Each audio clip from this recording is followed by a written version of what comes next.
Okay, this video is going over percentages, Unit 3 percentages and ratios and tables and things like that. Okay, so let's do this to get ready for end of year testing. Question 1. There are 15 pieces of fruit in a bowl and 6 of them are apples. So we have 15 pieces of fruit, so any type of fruit, and 6 out of those are apples. What percentage of the pieces of fruit in the bowl are apples? So anytime you see a percent problem, you can set up a table. There's other ways to do it, but you can always set up a table. So I'm going to set up a table, and I'm going to do fruit, and I'm going to do percent. So I know 15 pieces of fruit are all of the fruit in the bowl. So I'm going to say that would be 100% of the fruit in the bowl. And I'm trying to find out what percent is 6. So I don't know how to directly to get from 15 to 6. So I'm going to put 6 down here and think, what number could I divide both 15 and 100 by to help me get to 6? So I know if I could get this to be 3, I know 3 times 2 is 6. So let's divide 15 by 5. And 15 divided by 5 is 3. And I can divide 100 by 5. We know 10 divided by 5 is 2. So 100 divided by 5 is 20.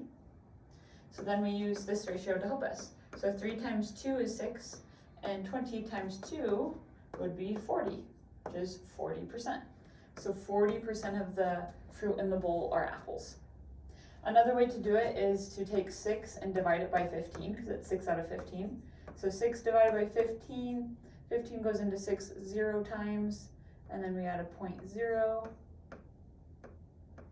15 goes into 60 4 times. 4 times 15 is 60. So it's 0.4, and if you know how to convert decimals to percents, you can now remove the decimal over 2 times, so it would be 40%. So a couple ways to do that question. Question 2.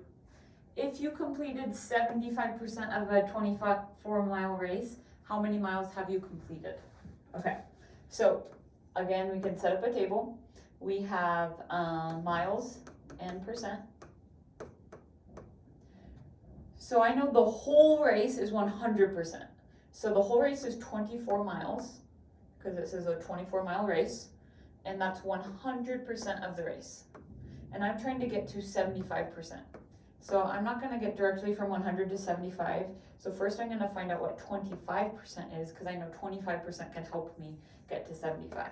So I know 100 divided by 4 is 25, so I can divide 24 by 4. So 24 divided by 4 is 6. So 6 miles is 25% of the race. Now we can use that. 25 times 3 is 75, because 25, 50, 75. So then I multiply 6 by 3, and 6 times 3 is 18. So you have completed 18 miles if you've completed 75% so far. Another way to do this is if you know 75% as a decimal is 0.75, then you could do 24 times 0.75, and that would also give you 18. So a couple ways to do it, but tables are always a good strategy to go back on. Okay, question 3. Lynn's family has completed 70% of a trip. They have traveled 35 miles. How far is the trip? So this time they're saying 70% is 35 miles. And we're trying to find out how long is the whole trip. So I'm going to use a table. I have miles, and I have percent. And I know 35 miles is 70% of the trip. And I'm trying to find out what the whole trip is, which is 100%. So again, one way to do it is to cross multiply. So I could do 100 times 35 divided by 70, and that will give me my missing part. Another way to do it is to get an equivalent ratio to help us get there. So I know I could divide 70 by 7. 70 by 7 will give me 10, and then I use that 10% to get to 100. So 10 times 10 is 100. So I'm going to do the same steps here. So I know 35 divided by 7, because I need to divide by 7 to get this equivalent ratio. 35 divided by 7 is 5. And then since I multiplied 10 by 10, then I need to multiply 5 by 10. So the whole the whole trip would be 50 miles. The total trip is 50 miles, or 100% of the trip, okay? So keep in mind, one other way we could have done it is 100 times 35 and divided that by 70, and that would also give us 50. So if you cross multiply, that's a great strategy as well. Next one, Lynn runs 5 laps around a track in 6 minutes. So this is a ratio. We have laps and we have minutes. So we have 5 laps in 6 minutes. How many minutes per lap is that? So per lap, anytime we see one, or per, we can think of one most of the time. So under laps, I'm gonna put 1 lap. So I'm gonna see how many minutes that takes. So I know 5 divided by 5 is 1. So I'm gonna divide 6 by 5, which I could write as 6/5, because 6 divided by 5 is 6/5.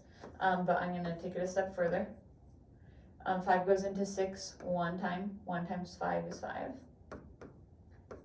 Then I bring up a decimal, bring down a 0. 5 goes into 10 2 times. 2 times 5 is 10.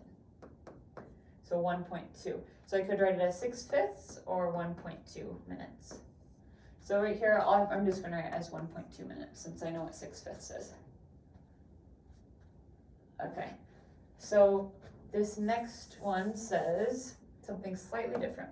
It says how many laps per minute is that? Per minute. So per minute would be 1 minute. So on my table under minutes this time I'm going to put 1. And I'm going to use the first ratio to help us get to 1. So 6 divided by 6 is 1. So we divide 5 by 6. And 5 divided by 6 is 5/6. And this time I'm just going to let you keep it like that. Round your answer to the hundredths place or write it as a fraction. So we're just going to write it as a fraction, 5/6. Okay, number 3, if Lynn runs 21 laps at the same rate, how long does it take? So under laps, I'm putting 21. I'm going to use my unit rate to help me get there. So 1 times 21 is 21. So I'm going to multiply 1.2 by 21. So 1.2, 21 times 1.2. There's 1 number after the decimal, and then I can multiply.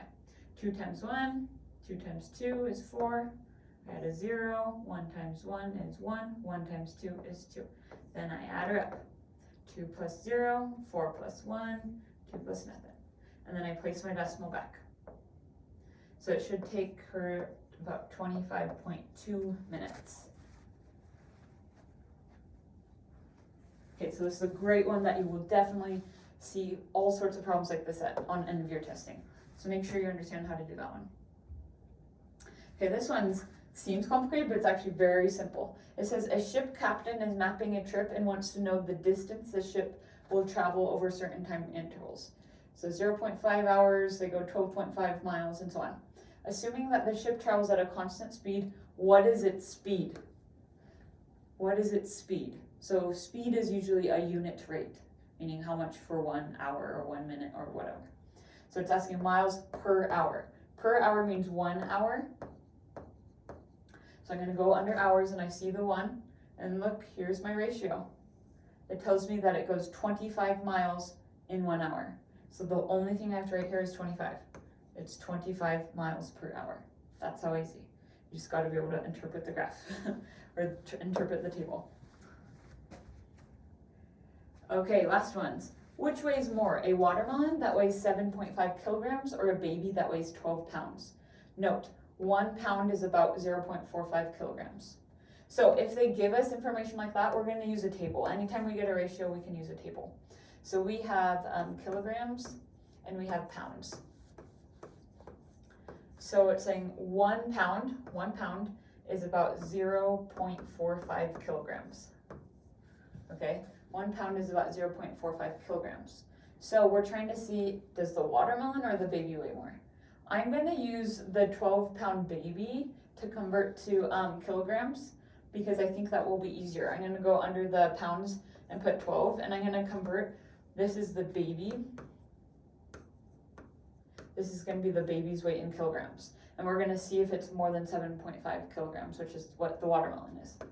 So I'm gonna multiply 1 by 12 to get to 12 pounds, because it's 12 pounds is big. So I need to multiply 0.45 times 12 to find out the baby's weight in kilograms. So I'm doing 12, or 0.45 times 12. There are 2 numbers after the decimal. I'll make a note of it, and then just multiply 45 times 12. So 45 times 12. 2 times 5 is 10. 2 times 4 is 8, plus 1 is 9. Add a 0. 1 times 5 is 5. 1 times 4 is 4. Then I add them up. 9 plus 5 is 14. 1 plus 4 is 5. And I have 2 numbers after my decimal, so I place it back. So 5.40, or just 5.4 kilograms. So the baby weighs 5.4 kilograms. The baby weighs 5.4 kilograms, and the watermelon weighs 7.5 kilograms. So does the baby or the watermelon weigh more? The watermelon. The watermelon's more kilograms. So I'm going to say the watermelon. Okay? Okay, so moving on to the last question. We kind of already did this problem, so this will be nice and easy. If 1 pound is about 1 pound is 0.45 kilograms, which they just told us, how much does a 12-pound baby weigh in kilograms? So we just multiplied 12 times 0.45, and we ended up getting 5.4 kilograms. So we can look here. Oh, look at the first one is 5.4 kilograms. So that's how much we found out the baby weighed. Okay. Thank you for watching the video. You're a champion. Keep going.